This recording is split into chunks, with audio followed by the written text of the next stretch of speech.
కొండా విశ్వేశ్వరరెడ్డి గారి ర్యాలీ మన కొడంగల్ చౌరస్తా నుంచి బస్టాండ్ వరకు ఉంది. అందులో భాగంగా ముఖ్యంగా తమ సోదరుడు గెలవాలని నిరంతరం ఒక 20 రోజులు ఇండనగా నిరంతరం కష్టపడ్డ వ్యక్తి తమ సోదరి డాక్టర్ మీరా గారు మనతో ఉన్నారు. మేడం, ఎలా అనిపించింది మీకు? నాకైతే రెస్పాన్స్ చాలా బాగా అనిపించింది. మొదటనేమో మోదీ వేవ్ ఎవరు చూసినా కూడా మేము మోదీ కమలం పువ్వుకి వేస్తాము. అండ్ విశ్వేశ్వరరెడ్డి ఏ ఊరికి పోయినా ఏ తండకు పోయినా కూడా ప్రతి ఊరికి పోయిండు. మా తండకు వచ్చిండమ్మా అందరూ. ఏ ఎంపీ కూడా ఇంత ఘనము తిరగలేదు. మేము ఒక్క ఎంపీని కూడా అన్ని ఊర్లు ఒక్కొక్క ఊరు 2 సార్లు, కొన్ని ఊరు 3 సార్లు, ఏ ఊరు వదిలిపెట్టకుండా ప్రతి తండ కూడా తిరిగిండు. తండ వాళ్ళు కూడా అందరూ విశ్వేశ్వరరెడ్డిని గుర్తుపడతారు. మేడం, ఇప్పుడు గెలిచే అవకాశాలు ఉన్నాయా? నాకు 100% గెలిచే అవకాశం ఉంది. అది కూడా భారీ మెజారిటీతో గెలిచే అవకాశం ఉందని అనిపిస్తుంది. ఎందుకంటే నేను మామూలుగా పోయి ప్రజలను అడిగితే, ఒక ముసలామెను కూడా అడిగితే కూడా మేము బీజేపీకి వేస్తాము, విశ్వేశ్వరరెడ్డికి వేస్తాము. అండ్ మోదీ అయితే ప్రతి ఒక్కరికి తెలుసు, మా మోదీ అన్నకేస్తాము, ఆయననే మమ్మల్ని కాపాడిండు, మన బియ్యం ఇస్తున్నాడు, మాకు వ్యాక్సిన్ కూడా ఇచ్చి కాపాడిండు, ప్రాణం పోసిండని కూడా అంటున్నారు మోదీ గారిని. మేడం, ఇప్పుడు మీరు చేసిన దాంట్లో మహిళలకు ఏమైనా సమస్యలు తెలిసినాయా మీకు? మీరు ప్రచారం చేశారు కదా, ప్రచారంలో మహిళలకు ఏమైనా సమస్యలు ఉన్నాయని మీ దృష్టికి వచ్చిందా?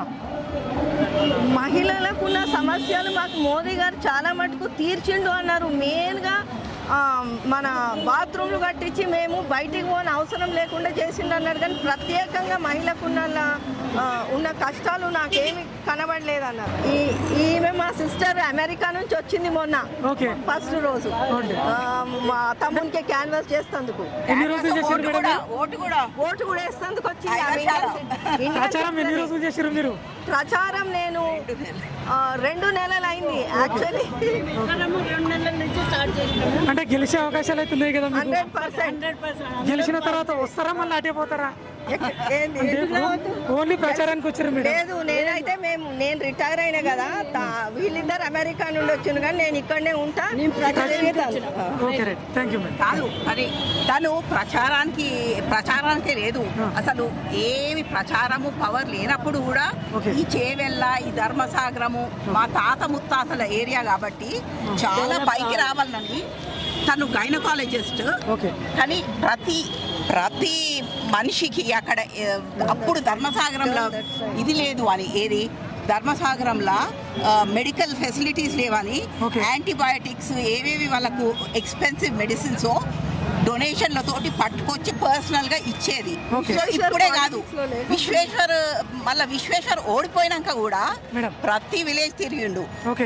విశ్వేశ్వర్ ఇంకా ఓడిపోయినాక ఇంకెక్కువ పని చేసిండు. ఎందుకంటే ఆయనకు ఢిల్లీకి పోయి రావాల్సిన ఇది లేకుండే.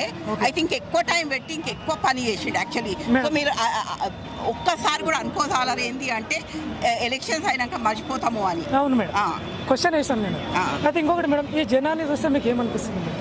చాలా ఎంతూసియాసం ఉంది వాళ్ళకు, చాలా చేంజ్ కావాలి అని ఉంది. అండ్ వాళ్ళ ఏరియాస్ ఇంప్రూవ్ కావాలి అని ఉంది. అందుకోసమే మోడీకి చేస్తాము అని అనిపిస్తుంది. మీరు అమెరికా నుంచి ఎప్పుడు వచ్చారు మేడం ఇక్కడికి? నేను 1st మేకి వచ్చినాను. అప్పటి నుంచి క్యాంపెయినింగ్ లో ఉన్నారా? వచ్చిన రోజు నుంచి క్యాంపెయినింగ్. అంటే పల్లెటూరులో తిరిగినా ఓన్లీ పట్టణం? పల్లెటూరు నేను ఫుల్ తాండూరు అంతా తిరిగిన, ఒక 17 విలేజెస్ తిరిగిన. ఇంకా 36 విలేజెస్ ఉన్నాయంట, దాంట్లో 17 తిరిగినా, ఇంకా తక్కినవి తిరిగేది ఉంది. అంటే ఇక టైం కూడా అయిపోయింది కదా మేడం? అవును, ఇంకా 2 రోజులు ఉంది కదా. తిరిగిన రోజు వరకు మీకు ఎట్లా అనిపించింది? చాలా ఎంతూసియాసం ఉంది ప్రజలల్లా. వాళ్ళకి అర్థమవుతుంది మోడీ ఏమేమి చేసిండ్రు. ఇప్పుడు విశ్వేశ్వరరెడ్డి తప్పక గెలుస్తాడనే ఉంది, కొండా విశ్వేశ్వరరెడ్డి. నేను విశ్వేశ్వర చిన్నమ్మను, డాక్టర్ కల్పనను. ఇక్కడ 2 నెలల నుంచి మేమిద్దరం చేస్తున్నాము. నేను వచ్చే 3 నెలలు అయింది. తప్పక ఇది నేను విశ్వేశ్వర చిన్నమ్మను. అయితే చాలా మంచిగా పాజిటివ్ ఉంది ఇక్కడ. ప్రతి తండలో కూడా అందరూ వేస్తామని బీజేపీ వేవ్ వచ్చింది, మోడీ వేవ్ వచ్చింది. అందరూ ఇప్పుడు ఎట్లయిపోయిందంటే ఇదివరకు తినలేదు, అందరు మమ్మల్ని అందరినీ ఆహ్వానించారు, చాలా మంచిగా చూసుకున్నారు. కార్యకర్తలు కూడా చాలా మంచిగా ఉన్నారు, చాలా మంచిగా నడుస్తున్నారు. నేను ప్రతిసారి వీళ్ళకి వచ్చి చేశాను.